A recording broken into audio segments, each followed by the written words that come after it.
আবারও দুঃসংবাদ। এইমাত্র সবাইকে কাঁদিয়ে চলে গেলেন তনির স্বামী। কেঁদে কেঁদে বেহুশ তনি। দর্শক, বিস্তারিত জানতে সম্পূর্ণ ভিডিওটি দেখুন। ডেথ হয়ে গেছে। So there is no option, কোনো অপশনই নেই যে তাকে কি হবে জানি না, আমাদের সবাইকে একদিন মরতে হবে।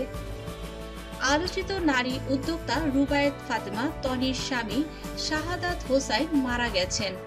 ইন্না লিল্লাহি ও ইন্না ইলাইহি রাজিউন। বুধবার 15 জানুয়ারি থাইল্যান্ডের রাজধানী ব্যাংককের স্থানীয় সময় রাত 3টা 3 মিনিটে মৃত্যু হয়েছে তনির স্বামীর। মৃত্যুর বিষয়টি তনি নিজেই নিশ্চিত করেছেন।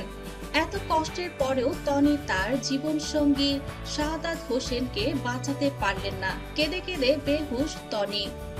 এক পর্যায়ে সুস্থ হয়ে সাংবাদিকদের প্রশ্নের মুখোমুখি হলেন তনি।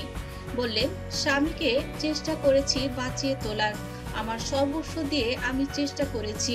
ব্যাংককের মতো একটি হাসপাতালে আমি তাকে টানা 1.5 মাস রেখেছিলাম। আপনারা সবকিছু জানেন। সে চেষ্টা করতেছে, লিভার ব্রেন ড্যামেজ বা ডেথ হয়ে গেছে। সো জীবনের সব থেকে কঠিন সময় পার করেছেন এই নারী উদ্যোক্তা ইনফ্লুয়েন্সার রুবায়েত ফাতেমা তনি। কারণ জীবন মৃত্যুর সন্ধিক্ষণে ছিলেন তনির স্বামী।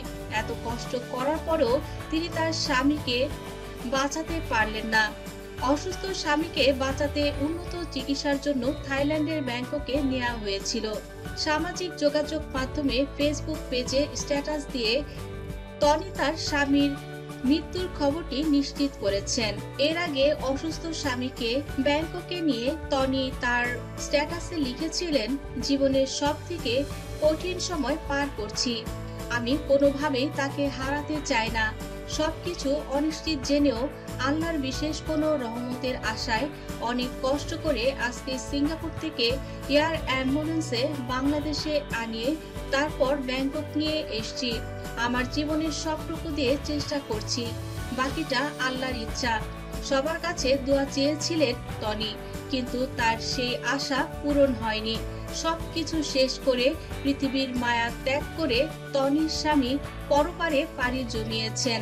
তার আত্মার মাগফিরাত চেয়ে তনি কেঁদে কেঁদে সবার কাছে দোয়া কামনা করেন। তনি লেখেন, সবাই দোয়া করবেন আমার ছেলের জন্য। সে এখন এতিম হয়ে গেল। আমার ছেলে মেয়ে দুটি। এই ছেলে মেয়ে দুটি বাবাকে অত্যন্ত ভালোবাসতো। পরপারে চলে গেল শাহাদাত। দীর্ঘদিন লাইফ সাপোর্টে ভর্তি ছিলেন রুবায়েত ফাতেমা তনির শাহাদাত হোসেন।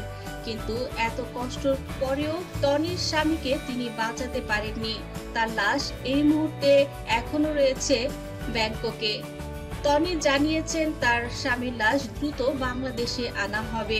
প্রসঙ্গত, তনির স্বামী একজন সফল ব্যবসায়ী।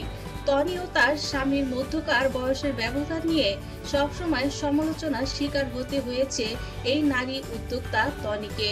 কিন্তু তিনি তার সাহস এবং শক্তি দিয়ে সবকিছু মোকাবেলা করেছেন। সফলভাবে তিনি ব্যবসা করেছেন, খুলেছেন একের পর এক শাখা। তিনি দিন শেষে নিজের ঘরের শান্তিতে থাকতে চেয়েছিলেন, স্বামী সন্তানকে নিয়ে সুখে থাকতে চেয়েছিলেন তনি। শাহাদাত হোসেন তনির দ্বিতীয় স্বামী।